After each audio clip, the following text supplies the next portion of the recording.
In this video, I want to teach a quick but important React concept, and that is using the Props.Children to render whatever is inside of the instance of the component to that component.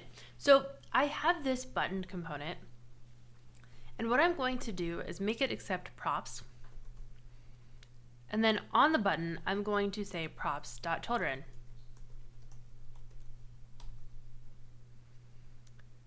Now I'm going to create an instance of this button and say hey on it.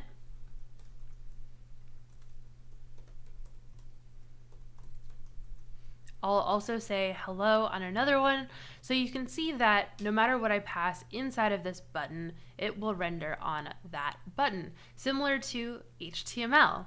It replicates that pattern. I'll also show this in a more complex example. So I created a card component, and this has a div with some styling on it. So it is 200 pixels by 200 pixels with a gray outline, a slight rounding of the corners, and some padding and margin. Now if I go to my app component, I'm going to put my buttons inside of a card. So now you can see that my card component is rendering whatever's inside of it. So in this case, both of these buttons. I'll create another card, and I'll do a paragraph with some lorem ipsum text. So again, the component is taking the children, I'm destructuring it here, and then rendering those children.